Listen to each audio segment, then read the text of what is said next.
সংবাদ সবাইকে স্বাগত জানাচ্ছি। আমি ফিরোজ তোহা। শুরুতেই সংবাদ শিরোনাম জানিয়ে দেব এই মুহূর্তে হাতে পাওয়া সর্বশেষ গুরুত্বপূর্ণ আপডেট বাংলা সংবাদ।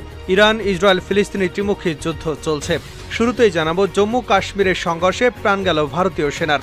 জম্মু কাশ্মীরের কুলগাম জেলায় স্বাধীনতাকামী সশস্ত্র গোষ্ঠীদের সংঘর্ষে একজন সেনা জওয়ান নিহত হয়েছেন। শনিবার দেশটির সেনা কর্মকর্তাদের বরাতে এ খবর জানিয়েছে টাইমস অফ ইন্ডিয়া। এবারে জানাবো ঘরে বাইরে চ্যালেঞ্জে ইরানের নতুন প্রেসিডেন্ট পেজেশকিয়ান। ইরানের নবনির্বাচিত প্রেসিডেন্ট মাসুদ পেজেশকিয়ানের বিজয় দেশ, অঞ্চল এবং বিশ্ব রাজনীতিতে গুরুত্বপূর্ণ প্রভাব পড়বে বলে মনে করা হচ্ছে।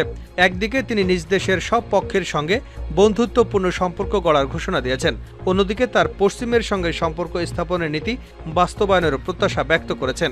তাহলে কি তিনি যুক্তরাষ্ট্রের সঙ্গে নতুন করে সম্পর্ক গড়বেন? এবার কি তাহলে যুদ্ধের মোড় ঘুরে যাবে অন্যদিকে? জানাবো বিস্তারিত, সঙ্গে থাকুন। এদিকে গাজা যুদ্ধবিরতির প্রস্তাব নিয়ে কাতারে যাবেন মোসাদ প্রধান। নেতানিয়াহুর কার্যালয় অনুসারে দলটি আগামী সপ্তাহে দোহায় মোসাদ প্রধান ডেভিড বার্নি এবং কাতারের প্রধানমন্ত্রী শেখ মোহাম্মদ বিন আব্দুর রহমান আল থানির মধ্যে বৈঠকের পর আলোচনার মাধ্যমে বিষয়টি সমাধানের চেষ্টা চালিয়ে যাবেন বলে জানা গেছে।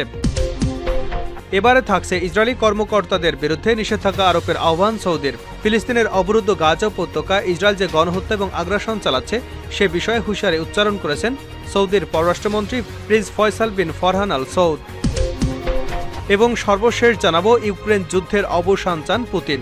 রাশিয়ার প্রেসিডেন্ট ভ্লাদিমির পুতিন বলেছেন তার দেশ সাময়িক যুদ্ধবিরতি নয়, বরং ইউক্রেন যুদ্ধের পুরোপুরি অবসান চায়। শুক্রবার মস্কোয় সফররত হাঙ্গেরির প্রধানমন্ত্রী ভিক্টর ওরবানের সঙ্গে এক সাক্ষাৎকারে পুতিন এসব কথা বলেন। ইউক্রেন সংঘাতের একটি শান্তিপূর্ণ এবং কূটনৈতিক সমাধানের পথ খুঁজে বের করার লক্ষ্যে মস্কো সফর করছেন ওরবান। এতক্ষণ শিরোনাম শুনছিলেন, এবার বিস্তারিত। প্রিয় দর্শক, আপনি যদি এই চ্যানেলে নতুন হয়ে থাকেন, ভিডিওটি দেখতে দেখতে চ্যানেলটি সাবস্ক্রাইব করে আমাদের সঙ্গেই থাকুন। আর এই ভিডিও সম্পর্কে আপনি আপনার মূল্যবান মতামতটি কমেন্ট বক্সে জানিয়ে দিন।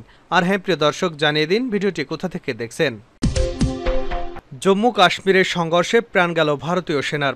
জম্মু কাশ্মীরের কুলগাম জেলায় স্বাধীনতাকামী সশস্ত্র গোষ্ঠীর সঙ্গে সংঘর্ষে একজন সেনা জওয়ান নিহত হয়েছেন। শনিবার দেশটির সেনা কর্মকর্তাদের বরাতে খবর জানিয়েছে টাইমস অফ ইন্ডিয়া। ভারতীয় সেনাবাহিনী জানিয়েছে স্বাধীনতাকামী সশস্ত্র গোষ্ঠীর উপস্থিতি জানার পর দক্ষিণ কাশ্মীর জেলায় অবস্থিত মোডারগাম গ্রামে অভিযানে নামে নিরাপত্তা বাহিনী। এতে দুপক্ষের মধ্যে গোলাগুলিতে এক সেনা প্রাণ হারায়। আপ্রাণ চেষ্টা সত্ত্বেও গুরুতর আহত সৈনিককে প্রাণে বাঁচানো যায়নি। এর আগে কাশ্মীর জোন পুলিশ এক স্যান্ডেলে জানায় কুলগাম জেলার মোডারগ্রাম গ্রামে এনকাউন্টার শুরু হয়েছে। পুলিশ এবং নিরাপত্তা বাহিনী কাজ করছে, বিস্তারিত পরে জানানো হবে। এ হামলার পর ওই এলাকায় আইনশৃঙ্খলা পরিস্থিতি জোরদার করেছে নিরাপত্তা বাহিনী। এজন্য অতিরিক্ত সেনা মোতায়েন করা হয়েছে। উল্লেখ্য, গত কয়েক মাসে আবারও উত্তপ্ত হয়ে উঠেছে জম্মু কাশ্মীরের নিরাপত্তা পরিস্থিতি। গত জুন মাসে উপত্যকার ডোডা জেলার গান্দো এলাকায় নিরাপত্তা বাহিনীর সাথে সংঘর্ষে 3 স্বাধীনতাকামী যোদ্ধা নিহত হয়েছেন। ঘরে বাইরে চ্যালেঞ্জে পেজেশকিয়ান। ইরানের নবনির্বাচিত প্রেসিডেন্ট মাসুদ পেজেশকিয়ানের বিজয় দেশ, অঞ্চল এবং বিশ্ব রাজনীতিতে গুরুত্বপূর্ণ প্রভাব পড়বে বলে মনে করা হচ্ছে। একদিকে তিনি দেশের সব পক্ষের সঙ্গে বন্ধুত্বপূর্ণ সম্পর্ক গড়ার ঘোষণা দিয়েছেন, অন্যদিকে তার পশ্চিমের সঙ্গে সম্পর্ক স্থাপনের নীতি বাস্তবায়নের প্রত্যাশাও ব্যক্ত করেছেন। ইরানি জনগণের সমর্থন ছাড়া তার চলার পথ মসৃণ হবে না। ফলে পেজেশকিয়ানকে ঘরে বাইরে নানা চ্যালেঞ্জ মোকাবেলা করতে হবে। ইরান ফ্রন্ট পেজের খবরে বলা হয়েছে, প্রেসিডেন্ট হিসেবে মধ্যপ্রাচ্য ও পশ্চিমের নীতির বাস্তবায়নে পেজেশকিয়ানকে দক্ষতার সঙ্গে দেশ পরিচালনা করতে হবে। এক্ষেত্রে তিনি শক্তিশালী সংস্কারবাদের ভিত্তিকে আরও শক্ত করতে চাইবেন। অন্যদিকে বিরোধী রাজনৈতিক সংগঠন national council of resistance of Iran দাবি করেছে দেশটির 91% মানুষ দ্বিতীয় দফার ভোট বয়কট করেছে। ইরানের 14তম প্রেসিডেন্ট হিসেবে নির্বাচিত হওয়ার পর পেজেশকিয়ান সামাজিক যোগাযোগ মাধ্যম এক্সে এক পোস্টে তিনি সবার প্রতি বন্ধুত্বের হাত বাড়িয়ে দেবার ঘোষণা দিয়েছেন। পোস্টে প্রবীণ আইন প্রণেতা এবং সাবেক স্বাস্থ্যমন্ত্রী বলেন, ইরানের জনগণের সহচর্য, সহানুভূতি এবং বিশ্বাস ছাড়া সামনের পথটি তার জন্য মসৃণ হবে না। জনগণকে লক্ষ্য করে তিনি বলেন, আমি আপনাদের দিকে হাত বাড়িয়ে দিচ্ছি, আমাকে একা ছেড়ে দেবেন না। গাজা যুদ্ধবিরতির প্রস্তাব নিয়ে কাতার যাবেন মোসাদ প্রধান। গাজা যুদ্ধবিরতির প্রস্তাব নিয়ে আলোচনা চালিয়ে যেতে আগামী সপ্তাহে একটি ইসরায়েলি প্রতিনিধি দল কাতারে যাবে। শুক্রবার এ তথ্য জানিয়েছে ইসরায়েলের প্রধানমন্ত্রী বেঞ্জামিন নেতানিয়াহুর কার্যালয়। নেতানিয়াহুর কার্যালয় অনুসারে দলটি আগামী সপ্তাহে দোহায় মোসাদ প্রধান ডেভিড বার্নি এবং কাতারের প্রধানমন্ত্রী শেখ মোহাম্মদ বিন আব্দুল রহমান আল থানির মধ্যে বৈঠকের পর আলোচনার মাধ্যমে বিষয়টি সমাধানের চেষ্টা চালিয়ে যাবেন। শনিবার ইসরায়েলি প্রধানমন্ত্রীর দপ্তরের বিবৃতিতে বলা হয়েছে, উভয় পক্ষের মধ্যে যথেষ্ট দূরত্ব এখনও রয়েছে। আলোচনার মাধ্যমে দূরত্ব ব্যবধান কমিয়ে আনবার চেষ্টা করা হবে। ইসরায়েলি গণমাধ্যম CNN রাজনৈতিক সূত্রের উদ্ধৃতি দিয়ে বলেছে, বার্নিয়া মধ্যস্থতাকারীদের বলেছেন তিনি আশাবাদী ফিলিস্তিনি বন্দি বিনিময় চুক্তি মেনে নেবে। বার্নিয়া যুদ্ধবিরতির আলোচনার জন্য কাতার একটি সংক্ষিপ্ত সফর শেষে ইসরায়েলে ফিরে আসবেন।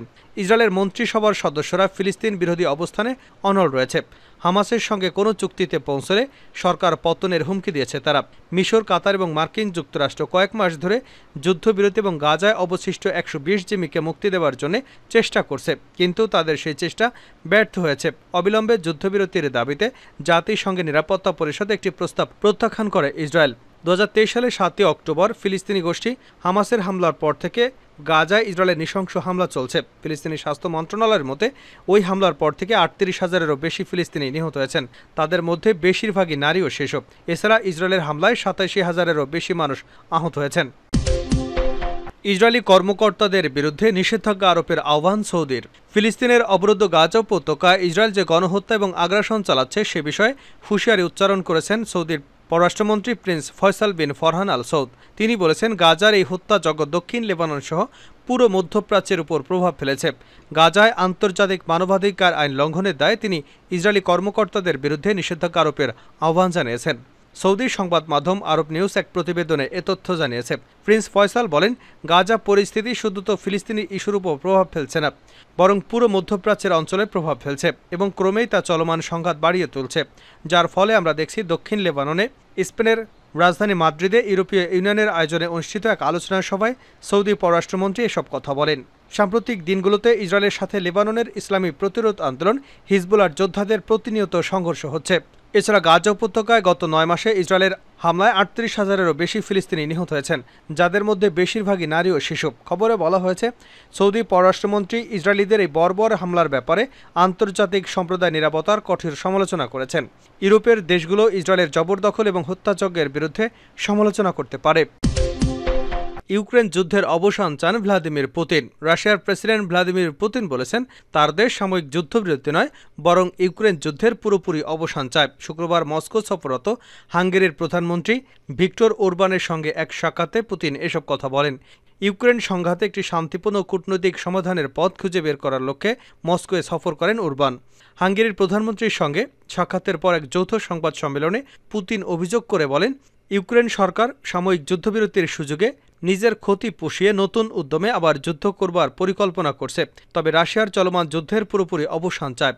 এ সময় যুদ্ধ শেষ করার কিছু শর্ত ঘোষণা করেন রুশ প্রেসিডেন্ট। তিনি বলেন, যুদ্ধ শেষ করার আগে ডনবাস অঞ্চলের পাশাপাশি ঝাপরিজিয়া এবং খেরসন অঞ্চল থেকে ইউক্রেনের সেনা প্রত্যাহার করে নিতে হবে। এর কারণ হিসেবে তিনি ওই অঞ্চলগুলো গণভোটের ভিত্তিতে রুশ ফেডারেশনের অংশ বলে যুক্ত হয়েছে এটাই জানান। পুতিন এর আগে ইউক্রেন যুদ্ধ বন্ধ করার জন্য দেশটিকে ন্যাটোভুক্ত না করার সিদ্ধান্ত ঘোষণা করার আহ্বান জানিয়েছিলেন, তবে কিয়েভ এবং তার পশ্চিমা মিত্ররা রুশ প্রেসিডেন্টের এই আহ্বানে সাড়া না দেওয়ায় তার প্রস্তাব প্রত্যাখ্যান করে দেওয়া হয়। ক্রেমলিন বলছে, এখনই যুদ্ধ বন্ধে রুশ প্রস্তাব মেনে নেওয়ার জন্য ইউক্রেনে তাড়াহুড়া করার দরকার নেই। মস্কো এ বিষয়ে কিয়েভকে সময় নিয়ে সিদ্ধান্ত নিতে উৎসাহিত করছে।